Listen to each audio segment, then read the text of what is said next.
Rejected Moon. Episode 5. What the Light Left. Written by Mia. I came back to myself on my knees in the dead circle, and the first thing I understood was that the morning had changed color. The light had gone out of me the way a wave goes back out, all at once, leaving everything it had touched rearranged. The iron gray horses were gone, bolted, 3 pale shapes already small on the east road. 2 of the riders had gone down and not got up. They lay where the light had thrown them, very still, and I would not look at them too closely. Not then, not ever. The cook fires of Greywater Hollow were burning tall and wild, fed by something that wasn't wood. And 300 wolves who had come out that morning to watch the council collect a no-house Omega were pressed back against the lodges in a silence, so total I could hear my own heart, and on every single face turned toward me was the one thing I had wanted my whole life and now would have given anything to unsummon. They were looking at me, all of them, at last, and there was no looking through left in any of it. Only fear, naked and absolute, the fear you feel for a thing you cannot name and cannot fight and cannot, any longer, pretend is beneath your notice. I tried to stand and couldn't. Whatever the light was, it had been drawn out of some deep cellar of me I hadn't known was there, and it had taken its rent on the way out. My hands shook, my vision swam at the edges, and there was a hollow ringing where the warmth in my chest had been, like a bell still trembling after the last toll. I have since learned that this is the cost, that the power is not free, that the moon's blood is a loan and never a gift, and that it always, always comes to collect. But I didn't know that then. Then I only knew that I had done something enormous and terrible and entirely beyond my understanding, that I had reached for the ember trick and been answered by the sun, and that the world I surfaced into was not going to let me be small ever again, whatever it cost me, whatever I wanted. The warden was still standing. That was the part that mattered, the part one would carry east with me. The pale blade was gone, melted or flung, and the administrative calm had been burned clean off that face, but the warden was on their feet at the edge of the circle, swaying and looking at me with an expression I had never expected to put on the thing that hunted my mother, recognition that had turned, finally, into belief. "It's true," the warden said, hoarse, to no one, to the morning. "After all of it, it's true." And then, gathering the ruin of that iron control, "This changes nothing, Moonborn. There are more of us than there is of you. There have always been more." But the warden was backing away as they said it, backing toward the east road and the bolted horses, and we both knew that this changes nothing was the thing you say precisely when everything has changed. And Cale's hand was still around my wrist. He had not let go. Through all of it, the light, the bell, the thing that had unmade 2 armed men, Cale Greywater had kept his grip on my wrist, his body still half between me and where the blade had been, and when I turned my head his face was inches from mine, gray eyes wide and wrecked, and I understood that the word he'd snarled at the warden, the mine, was still hanging in the air between us, unwithdrawn, impossible. "Wren," he breathed, "what are you?" It was the second time he'd asked me that in this same circle, and I had a different answer now, and it cost me everything I had to give it. "Something you threw away," I said, "in front of everyone. Let go of my wrist, Cale." He didn't. Not at first. And then a sound came out of the eastern treeline that emptied the breath from 300 lungs at once. A howl, vast and close and furious, the howl of something very large that had run a very long way and arrived a heartbeat too late. And Cale's hand fell from my wrist as every warrior in Greywater turned toward the trees and reached for weapons they had to know would be useless. Ronan came out of the forest at a dead run, and he was magnificent and terrible, and he was not going to be in time to do anything but stand in the wreckage with the rest of us. He shifted as he crossed the circle, the great silver wolf folding up into the man between one stride and the next, the way I would learn the strong ones could, and he reached me and dropped his knees in the bloody dirt and took my face in his hands, and he did not care, visibly did not care, that 300 Greywater wolves and a swaying warden were watching the Alpha King of Nightreach kneel to a no-house Omega. "You blew the whistle," he said. His pale eyes raked over me, cataloging damage. "You blew the whistle, and I was 3 valleys out, and I felt the whole sky go white, and I have never, Wren." Wren. "Are you hurt? Tell me you're not hurt." "I'm not hurt. It was even almost true. You came." I said I'd come from wherever I was, faster than anything with 4 legs had a right to. His jaw was tight with something that wasn't quite anger. I was not fast enough. "I felt you do this from 3 valleys away, and I ran the whole way knowing I'd arrived to find out whether the world still had you in it. And I am never doing that again. Do you understand me? I am never again going to be 3 valleys away when the Argent Council comes for the last of the Moonborn." Nightreach. Cale's voice cut across him, low and dangerous, and I watched Ronan go very still, and then rise, slowly, and turn, and the 2 of them faced each other across me for the first time. The Alpha, who had thrown me away, and the Alpha King, who had crossed 3 valleys to kneel, and the air between them was a blade. "Greywater," Ronan said. He looked Cale up and down, unhurried, and his voice when it came was soft and absolutely lethal. "I know who you are. I was in your amphitheater.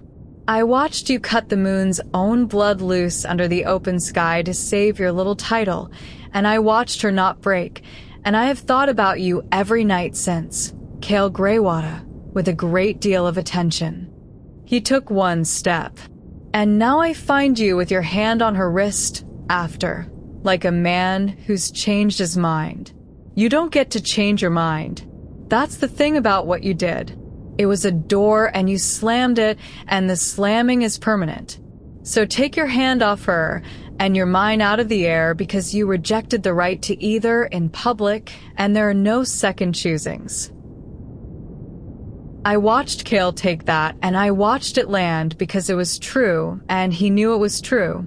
But Cale Greywater had buried a hard father and worn a title like armor for 8 months, and he did not bend easily, even when he should. "You weren't there for the years before the moon," he said low.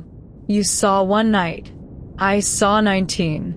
I watched her carry water and eat in the gaps and make herself small enough to survive a pack that didn't deserve her, and I told myself it was kindness to leave her unseen, and I was wrong, and it is the great wrong of my life, and I'll answer for it till I die." His gray eyes did not leave Ronan. "But don't you stand in my hollow, King, and tell me what I'm allowed to feel about her. You crossed 3 valleys for a legend. I'm grieving a person. They are not the same thing, and we both know which one she'd rather be." It was, God help me, the truest and most dangerous thing he could have said, because it was aimed straight at the fear Mara had planted in me at the spring. The difference between being wanted for what you are and being wanted for who you are, and I saw Ronan feel the hit land. I want to tell you I stood up between them and ended it with my own 2 feet, the way the woman I was becoming would have. But the truth is I was emptied out, scraped hollow by whatever the light had cost me, and it was Mara who ended it. Mara who came down into the dead circle, while 2 alphas squared up over the ruins and put her small body and her old voice between them like she'd been doing it her whole life. "Stop it, both of you. You magnificent idiots." She rounded on Ronan first, unafraid of the king of Nightreach in a way that told me she'd been unafraid of larger things. And you, King.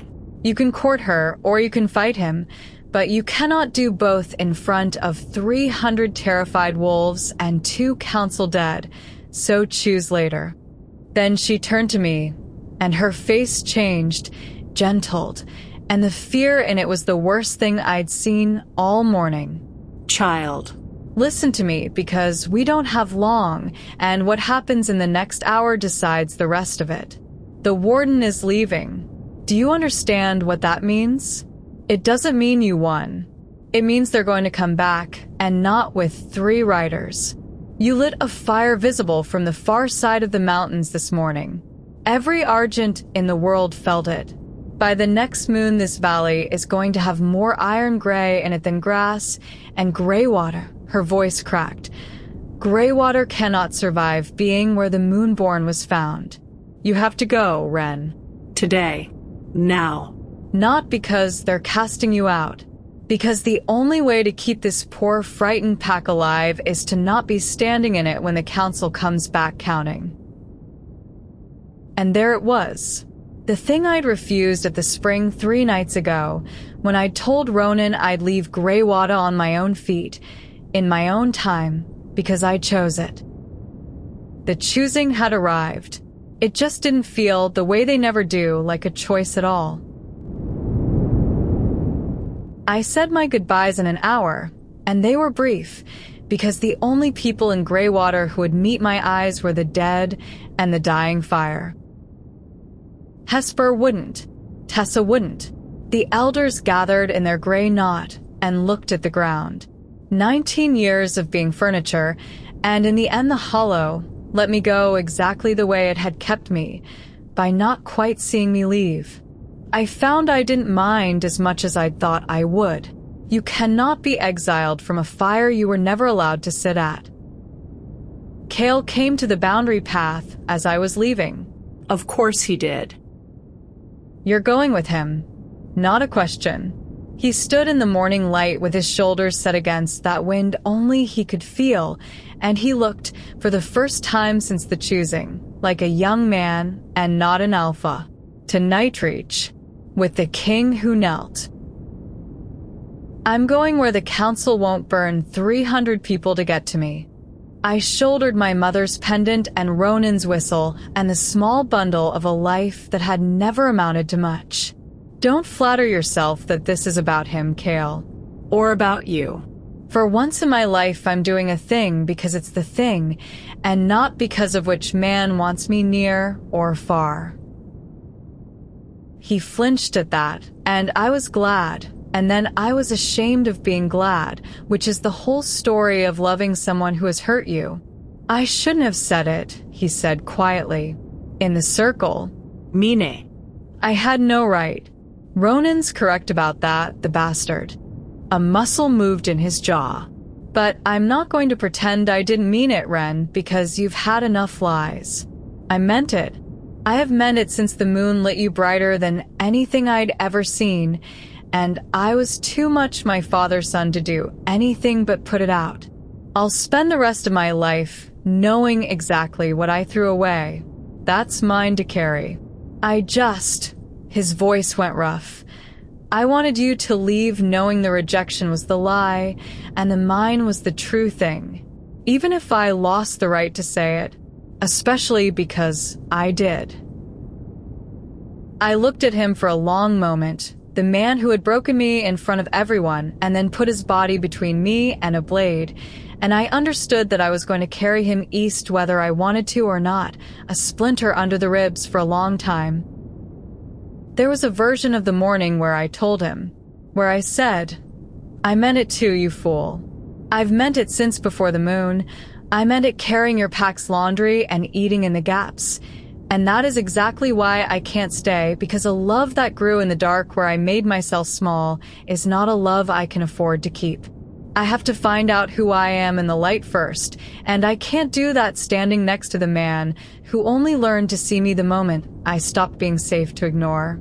I had all of it ready, right there on my tongue. But some kindnesses are cruelties and some cruelties are kindnesses, and I had learned the difference the hard way, in a pack that specialized in the first kind. "Goodbye, Kale," I said. And I did the kindest cruel thing I had. I didn't tell him I'd meant it too. I walked to the trioline where Ronan waited, and I did not look back, because Mara had taught me that the moon only lights the door, and the walking through is the part that's yours, and because if I'd looked back at the only home I'd ever had, burning its wild fires under a sky I'd cracked open, I might not have had the strength to keep choosing. Ronan fell into step beside me, silver and quiet, asking nothing.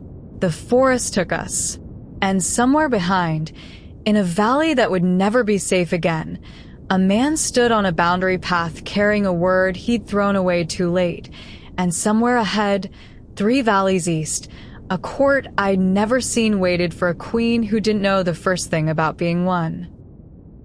To be continued.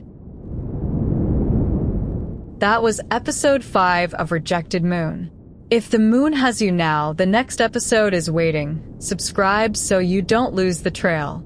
The complete book is available on Amazon, and early episodes and bonus chapters are on my Patreon. Links are in the description. I've Mia. Thank you for listening.